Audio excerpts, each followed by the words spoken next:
Tugenda mitinga mwana muwala Alisi tumuwe sente ze tumanye enti ebintu abimale bigwe muganda waffe amuwonye. Ndoza huyo nga mundaba ndi naye muganda waffe naye tuli naye manager yange kojja wange naye kwali ne basa ya Alisi yiyo weri kuba Alisi yatugambye yatusedda mu kifo. Tumaze okwogeramu naye atugambye yatusedda mu kifo kati uno tuli mugendayo tumusisinkane tumusange tumanye enti ekyo kiwedde kivuddewo. Kuba kati endaba ebintu ebigenda maaso muganda waffe buli we twatambudde byaganye nga mubuli ngeri tulina kuwa mukazi sente ze atereze muganda waffe okategedde kati ensonga lwaki leero tusazeewo tutambule kuba yatugambye yatuuseewo dda mu kifo bambi natulagira akafo netusalawo tugende tu meeting ne kojja wange ne baasa ye ekirungi nti yiiyo agirina huyo omulwadde waali nange wendi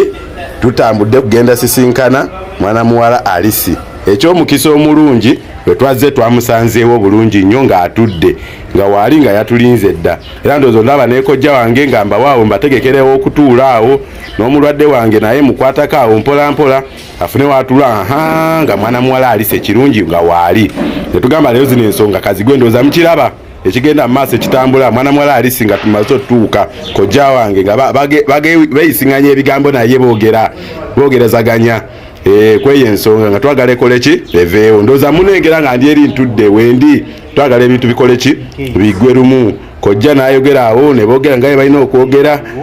n'Alisi n'alabako ne byazzeemu n'abako ne byakkiriza endagaano ze twakoze awo nti muganda waffe sente ze tuzikuwa n'alina obuwona alina otereera byonna ngera emulaba ebitambula ebigenda mu maaso bye byabaddeeyo bye twabaddeeyo nga tugenze omusisinkana sente ze tuzimukwase bulambalamba obukadde bwe yagamba bukadde bwali bukadde 6 kojja yagambye obukadde 6 kintu kitono nnyo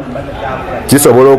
asobola okubumuwa sente ntono nnyo ezo muganda waffe kasitaba nga asobola oterera skini ye neddawo nga bwe yali kyetuliko kyetwagala era bwatyo kojja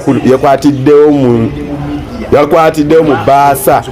etuleese n'agamba tewali budde bwakwonoona ekituleese kye tulina ogenderako ekituleese kye tulina otambulirako kati ekyaze wano kya sente zo size zino nnyaba Alisi Alisi nti zeezo soko balebalemuko tulabe ziri sente nga mmeka n'abalabalamu Alisi n'agamba n'agamba endala zino zikyalimu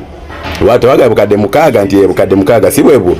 nti bwebwo Alisi n'azikwata era Alisi yawulidde essanyu kuba abadde takisuubira nti sobola okujja omuwa sente okategedde ate takisuubira ne tumusangawo era n'abeerawo n'azibalabalamu n'abalabalamu kulaba zirimeka ng'ate kojja kyaleeta sente kojja yazze ne sente kye bayita sente n'obukadde 6 Alisi bwe yabadde ayombera nga ndaba temuli makulu kojja ku sente ze yazze nazo okumiitinga mwana muwala Alisi Kadaama eyaloga Martin Keys ndowooza omulaba Alisi ng'azibala bambi muganda wange Martin Keys yayimukiddewo agende yeebaze kojja n'afukamira wansi n'amugamba neyanzizza nnyo mukama akuddize kojja koya teweebaza nze genda weebaze mwana muwala Alisi akusonyiwe gwolina okwegayira akusonyiwe kuba kino kintu nze njagadde kiveewo oteerera oddemu okuba endongoyo bulungi oddemu abantu balabe feesi yo bulungi Martin Keys era twabaddewo awo nga Alisi alaga musanyufu n'okusanyuka asanyuse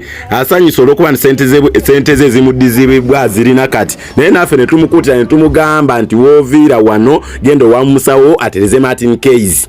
tewabadde kuteesa kulala kwonna era yasitukiddewo ne baasa ye ng'agirina mu ngalo bw'atyo n'asalawo atambule kubeera yatugambye agenda wa musawo naffe we twasitukidde ne ngamba kojja wange Martin Keys tugende ewaka tulinde kiddako.